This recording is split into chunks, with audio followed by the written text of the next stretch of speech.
Hey everyone, good morning. I'm excited because today is our fourth chat about resilience with Tijen, Genco Master Certified Coach, and we're going to hear about a new aspect to being resilient. I think this is going to be a chat that you will really like. If you missed the other chats that we've had over the past 4 weeks in April, every Thursday, we've talked about detachment as a strategy for resilience, being present. Last week, we talked about finding something you can manage and value, and today we're going to talk with Tijen about integration. Welcome everybody. How's your day going so far? I know it was early morning for those of us over here towards the Americas. There we go. I've invited Tijen. She should show up. Good to see you, Sandy. Thank you for joining us. Thank you also for Soul Garden Wellness for joining us. Here's Tijen. Good morning, Tijen. Come on. I've invited you over so that you can join the chat here today. Good morning. Let's see here. Good morning from cold and gray Chicago. Still cold and gray. I was hoping you guys were getting some warm, some warm days so far. I'm really grateful here in Quito, where I live. We've had a rainy season, which is interesting because for a long time, the rainy and dry season were kind of off schedule. Somehow this year, it seems to be a little bit back on schedule. And now we finally got some sunny days pulling through after many, many days of cloudiness and rain. And I couldn't be happier about that. One of these people who's really affected by the weather. All right, it looks like we're having some trouble here with Tijen joining. One day of warm sun. I also hope it comes back for you. The weather is important. How much do you all feel like the weather affects your mood and your well-being? For me, I'm one of these people that when there is sunshine, I am so happy. And when it's gray for too long, I really get impacted. How about you all? Leave me some notes there in the comments while we get Tijen pulled up.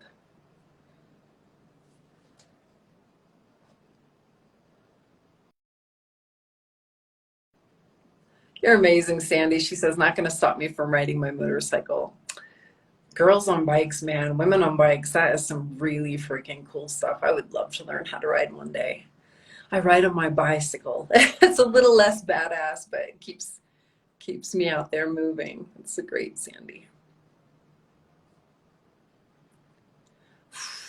Yeah.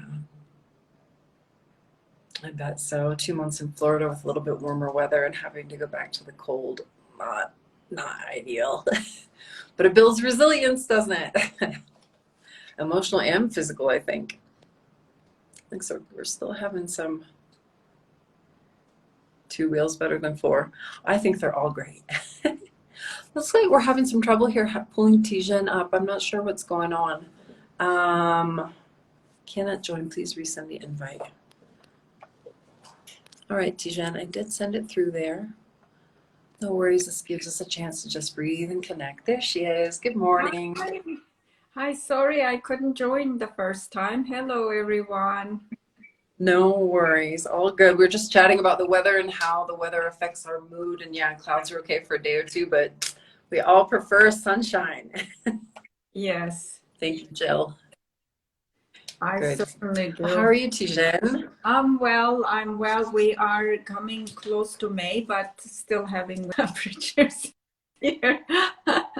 Yeah, and you're in Philadelphia. So, yes. How are you? Good? Put on a smile and Good keep waiting. I'm good. Yeah, I was saying that we are it looks like rainy season is finally kind of coming to a close here in Quito. We've had mornings that are very sunny, and then we're getting a little bit of rain in the afternoon, but it seems to be tapering off. And that is so good for me because I am a happier, healthier, more whole person, or I feel like it when it's sunny out. So I'm just thrilled about that. And it looks like Jill and Sandy are also getting a little bit more sun, or at least excited to. So that's good. Yeah. Awesome. Yeah. So I'm excited about our talk today. This is our 4th chat on resilience and your neurological approach to coaching, your particular method and approach. And today, what's our focus? Yes, today we're going to talk about integration, and you may think what is the integration, anything to do with resilience, it is quite important because whatever the life experiences we are going through, if we don't embrace them, then it's still, there is the lingering part, there is the energetic loss, there is the grievance about it. So in order for us to, as I call it, turn these challenging experiences into the superpowers, we need to own what happened. So today is about that. Awesome. Oh, this is going to be a good one. This is about, yep, bringing it all together, not denying anything, learning how to do. I like to call this the alchemy, the alchemistic part of turning whatever happened into something that can serve us. And I know you and I have talked about this too. I guess we're not talking about toxic positivity where we throw on a smile on top of something awful and pretend it's okay. I'm guessing we're talking about something much deeper. Absolutely, yes. And this is about owning our scars, not owning it, but also start to appreciate that what we become through that scar and what we learn through that scar, and how do we get to, and that's going to be the next week's topic, how do we get to lead others through the similar challenges, because we embraced our scars in a way. Oh, So that's beautiful. yeah. And I often avoid using the language of acceptance because it comes with rejection. Okay. And all that. So I use the language or appreciation, integration, and that sort. Yeah. Really nice.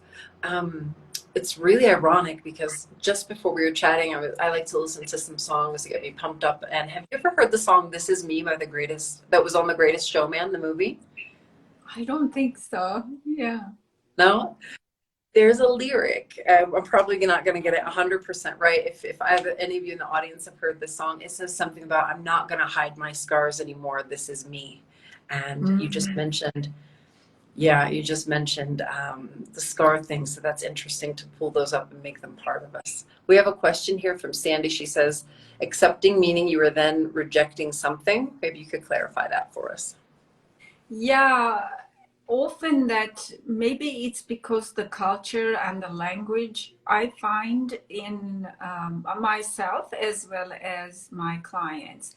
When we use the acceptance language, there is this tension, right? Just say it to yourself for a second, Jamie, and notice what happens to your body. Think about something, you accepted it, and notice what happens.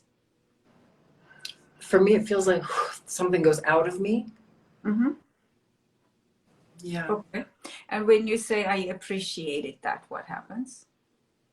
The absolute opposite. I took a breath in. I appreciate that. It comes up and fills me. Mm-hmm. Right. So that's kind of the things that I notice, like in me also, when I talk about acceptance, my shoulders get tightened a little bit. So there is this defensiveness, like, oh, do I accept this or not accept this? So appreciation is, to me, there is the comprehension that, oh, that might be the thing, that there is a different relationship concept to the event, to the people, to whatever it is, that when we're talking about appreciation, we're coming to a deeper understanding, versus acceptance feels a lower level of energetic exchange.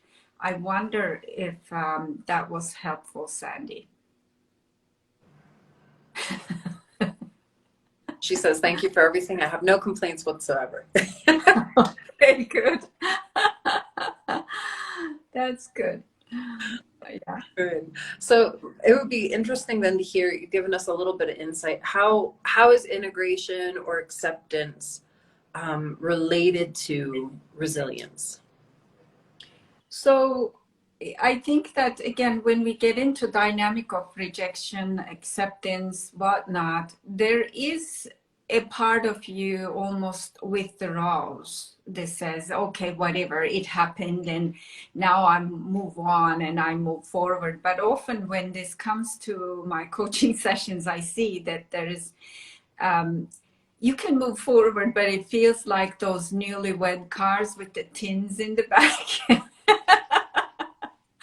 Yeah. Making the sounds and clunkiness and all that versus integration that says, yes, I've been through this experience and I didn't like it, and I have the scars to show you, and at the same time I discovered the new depths in myself. I discovered this, so therefore I find it, that experience, as hard as it was, useful and in some ways. And here, how I am going to be inspiring others, that's the next week's topic. That So comes is that, yeah. yeah, go ahead. You've given us this image of the car pulling the tins on the back for, when you get married, and the clunkiness and the sound, and that's the keeping the scars out and not integrating them. Is integrating them bringing those cans into the car? Is that cutting the cans off of the car? How do you relate that kind of imagery you've given us to integrating difficult experiences to become more resilient? Beautiful demonstration of how to use the client's metaphor in a session. I'm learning from the best. So, in my view, That I can do that. you will take those tins and create a museum out of it. Display them like an art piece. Yes. Yes. Interesting. Please go on. I need to know more. Yeah. So because they now, if you take in them in a car, you may not still be able to display them well or explain what it is. But when you get into an art gallery, each then tin gets to be displayed properly, explained others what it was for, right? That is the mastery in resilience. You actually learn and how to find a language around it that is empowering to you. You get to communicate, because every resilience experience that changes us, even our tone of the voice changes, our language changes, we learn new vocabulary around it. So we need to be able to tell the story from a position of empowerment. So and I think when we own the cans and we put them in a place, they are there. But what I also see in my clients, that when they don't tell the story properly, how that integration is not complete. Because in our human experience, whatever happened to us needs to be shared with others, because we are relational beings. Yeah. Yes. What are the consequences of not putting, those cans, those hard things that have happened to us kind of on display and integrating them into our experience? How can we tell even if maybe we're not doing that? Maybe we've grabbed some cans and brought them into the car with us and we're holding on to them, or we have them hidden in our pockets. How does that impact us, and how can we know if maybe we haven't put all our cans out on display? The cans being, for those that have just joined, the traumatic or hard experiences that we're trying to integrate. Yeah, and we are using the metaphor of the newlyweds cars, the tins in the back. So Yes. what happens is that when you check in with yourself, if you feel like there is still a shame or uneasiness about telling it to others, going to be judged by others, or some kind of some part of you resist that, so that would be an indication that some experiences, even illnesses, right, the hard diagnosis, in some reasons, certain cultures feels like, oh, well, you must have been a bad person to have that experience. No, We No, all right. go through something, and or like marriages. When it comes to the uncoupling, people call that failed marriage. Why? If the Yeah. coupling is an experience, uncoupling is another experience, and that's also part of a success. So I think that we need to really figure out these things, and notice where we feel like we need to hide, and where our language is clunky. Those would be the indications of that. Thank you for that. Interesting. Mhm. And for everyone listening, if you have questions, as always, please throw them in the chat so Tijen and I can address them as we talk here. These are some really interesting topics.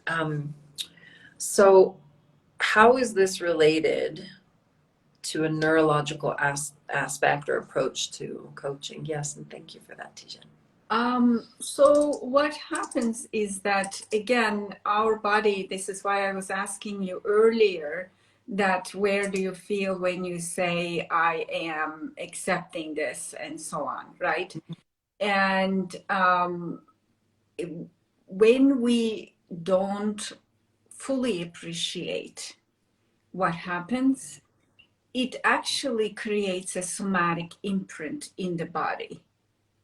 So it affects energetic imprint in the body. I call those breath disabled spaces, that the breath cannot flow through, energy cannot flow through. You can see it in the energetic meridians, chakras, the muscles, and all that. And today we are basically focusing on my neurologic approach, not the somatic Mm-hmm. one. But there is also a neurologic imprint, that the communication, if you think about the nervous system, is the main communication hub. It's going to want to go and send signal from one part of the body in the next, and the other says, Mm-hmm. nah, it's not okay, don't come here.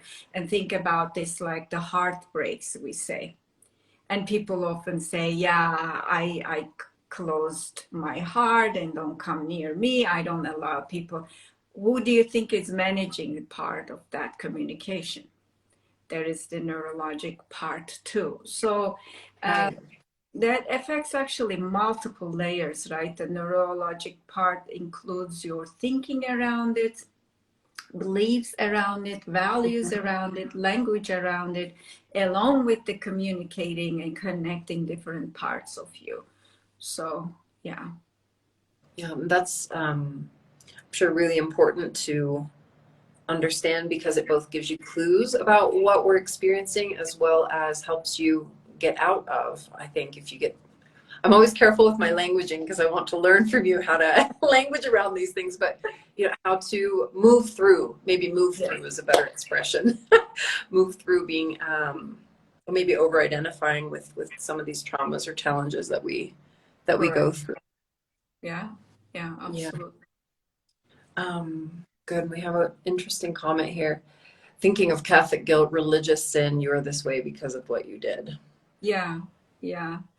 I think that sometimes misinterpretation of the teachings of the masters in any religious aspects, whether it's coming from Christianity, the Buddhism and Islam or Judaism and all that, that I think what the master teachers wanted to teach shifted along the way, and so turned into some level of shame offering. And what Right. I say, that whenever there is an offering of the shame, there is also a choice that, oh yeah, thank you, I'm full with the shame, I'm gonna put that aside. There is that we don't need to take it in. Yeah. Yeah. Yeah, that's a very, very good point. Um, how does all of this show up in coaching conversations in your experience with your clients? Hmm. Sometimes it comes of about the loss of power, like we talked about last week. There is still a languaging of the client shows up in a way that resistance is present, mourning still is present. you need to holistically listen to client and then observe to understand all that. Sometimes their language seems to be they overcome and integrated, their energetic language speaks the other way, or you can grieve in their tone of voice and so on. So it can come in that way. Sometimes there is the bitterness, not necessarily power loss, but rejection of the event. Sometimes Sure. There is unknowing, like in between things, that there is a part of it somewhat integrated, but part of it still not, that not fully it crossed the bridge into the post-apocalyptic zone. What's in the post-apocalyptic zone? The recovery. Right, The all the reinventing. scars and finding the way of displaying and so on. Yeah. Yeah. Okay, that makes a lot of sense. How do you coach around that when you see all of that coming up? Because that sounds like a lot of subtle cues that I assume through your coaching skills and your experience and listening and even tapping into your own kind of energetic wisdom or however you may call it. How do you feel that, hear that, and then coach someone through that when it comes up? Yeah. So that is actually a very delicate balance, because what needs to happen, that what I see often, that unexperienced coaches or the coaches that have low level of tolerance to trauma themselves or low level of tolerance to emotions themselves, then they cannot stay present with the client when they're expressing something that is not okay for them in their life. So when that happens, then coach pushes the client towards a positive state. That's one of your gifts, right? The false positivity, negative positivity. And Yeah, negative positivity, avoiding it.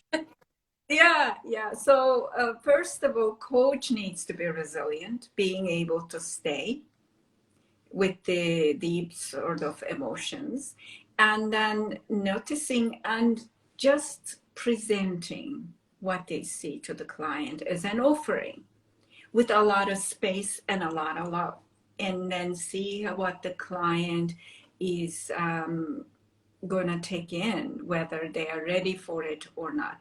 So once that is understood and the client feels ready to move forward, then creating space first between the traumatic event and the client's I-ness, as I call it, and they start to see that as different. And once they understand that, then we can ask questions like, what happens for you when you wear that with grace, when you wear that with appreciation, when you wear that to show others, and so on. So then there is that. And I also use this phrase, I'm the one who, when you pass through some experiences, you learn something. For example, my challenging experience with the health, I would say I'm the one who now learns to protect and appreciate my energetic boundaries, for example, right? Without that experience, I was putting myself like a doormat for everybody around me. So now I understand my energy is not endless. I cannot abuse it in the way I've done before, in the form of helping other people. I need to also put myself first. So there is this sort of an recognition and appreciation, and we can work with the client to build those awareness around that. Yeah. Oh, that's beautiful. Do you work with your students? So there are coaches that work with you because you're a master certified coach. You train and mentor other coaches. Do you help guide them towards identifying when they are resisting or rejecting some of these emotions that come up with their clients because maybe they haven't dealt with their own kind of relationship with certain emotions. Absolutely. Thank you for asking me that. I see it in every coaching assessment I do. I see it whenever I have mentor coaching sessions that I host monthly on Thursdays when coaches are practicing. I see when they're hiding, when they're ducking. Okay. Yeah. Yeah. And then I invite them, and in fact in my sessions, Sandy knows this already, I invite the people who have carrying the same wound to coach the client so they learn in a safe environment how to relate, because otherwise, especially if they're not aware, they're going to keep doing that. And when I am working with people towards their credentialing, I say to them that what gets in the way to demonstrate coaching competencies is what you haven't worked on. I'm sure that's true. I can imagine how that happens, that Yeah, we project and we only have tools with what we've worked with on ourselves, I assume. yeah, absolutely. Yeah, that's good. It sounds both incredibly inspiring to have that level of mentoring and support, but also terrifying, the mirror that a person is given, because you wouldn't be able to hide, which is great because that moves us all towards self growth and development and self awareness. But I can just imagine how much more powerful that makes the coaching for everyone that works with you and can come to face, themselves in that way and have that support and mentoring as they grow through some of these things. It is hard for people to first, when I call them, sometimes I had some students, they will turn off their video, they Hiding, they're like, I'm not really here. But the thing is, I am there. I'm holding Yes. their hands, and the Right. people is very supportive in my group sessions. So if you don't get to practice in a session like that, where are you going to learn? Because the socially Exactly. express what you feel less. Yeah, absolutely. Yeah. Well, it really sounds really incredible, actually. Um, so tell us a little bit more about, for individuals maybe that are listening that aren't coaches and they're curious about this topic, maybe they've identified with something that you've said. What would you tell them that they could do to be able to coach themselves around this topic of integration? Yeah, I think they can look at the events, and it's like the Warriors album, right? Look into whatever the events in your life that you feel significant, especially challenging for you, and then write something that because of that, I'm the one who understands this now. Because of that, I developed this level of sensitivity now. Because of that. So once we look at it that way, it almost reframes the whole experience. And that would be helpful for this step of integration of this 5-step process. Yeah. Going back to your metaphor of the tins on the back of the car and the wedding, and they make the sound, right, as we drive away, you offered to us that the metaphor of taking those tins in, and I said, do we cut them off the car? Which in my mind is kind of like pretending these bad things or challenging times didn't happen. Or I said, maybe we bring them into the car, which is maybe doing the I thing and over identifying with the traumatic times. And you said, no, you put them on display. And what I like about the thing you just offered us is only when we put our scars and our challenges and the hard times or traumas we've been to on display can we look for that learning and that perspective of what did this teach me, or how did this make me in a way that we can appreciate, value, and ultimately integrate, which is the point of the talk today. But I just wanted to pull that together because it occurred to me that you have to look it in the eye, look the tin in the eye. Exactly. With your eyes. Yeah, to be able to pull that out. And not only that, we also need to communicate in the social support way, right? That's again preparing us for the next step if anybody wants to get to that.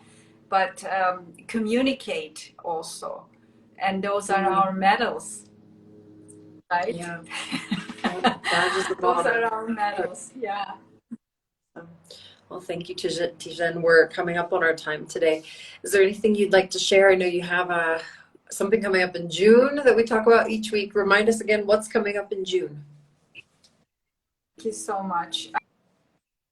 The Genco Method Neurologic Training is coming up in June. If this is anybody's interest listening to us to learn more about that, I certainly recommend looking at gencocoaching.com, upcoming events, and signing up sooner rather than later, because there are going to be some preparations for that course. I have this Friday coaching demo around this, so if this was interest for people that they wanted to learn more about how to do this or the somatic coaching, they can sign up for that. And then I will be adding a whole bunch of new events for the International Coach Federation's International Coaching Week. I put them in the ICF calendar. Didn't get a chance to put them on my website yet. Those are all complimentary events that people can actually participate. And of course, we talked about my mentor coaching sessions, how supportive they are. May sessions are still accepting registrations. People can come to that. Wonderful. Good. And if you're not following Tijen yet here on Instagram, go follow her account. Or if you're not following me yet, come follow me. We're going to keep having talks like this. Actually, we should announce we're going to have a bonus session next Thursday. So do come back next Thursday, same time, same place. That'll be exciting. Tijen, I want to read this one comment here. Thank you. And thank you for everyone who participated, who's left comments. Really insightful, helpful things. A lot of accolades for your mentor coaching, Tijen, among the comments. This one at the end I think is very interesting. It says, when we are on display, we are so much more vulnerable to rejection of our core essence. If we're not on display, we can't experience that rejection. I'd like to hear your thoughts on that here, maybe as a closing thought before we go. Well, the thing is, again, it goes back to accepting and rejecting, right? Our core essence is not to be rejected or accepted, but to be appreciated. And it doesn't lose the value because of somebody else's perspective. And there is a saying in Turkish that we say, if you take the gold coin and throw it into the mud, it doesn't matter, it's still gold. So yeah. I like that. That's great.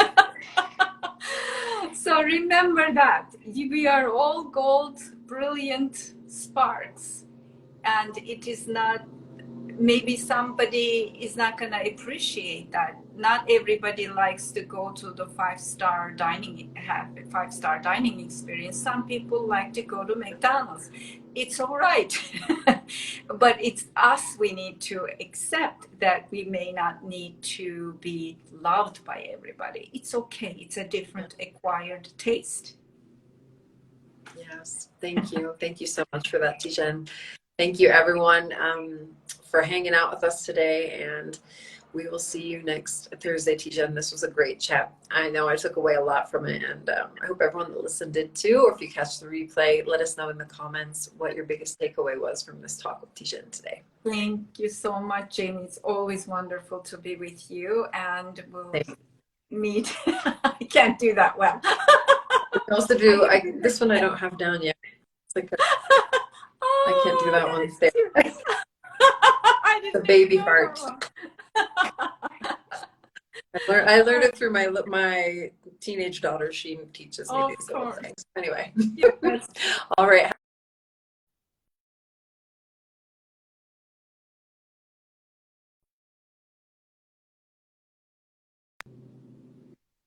Take care. Thank you. Bye.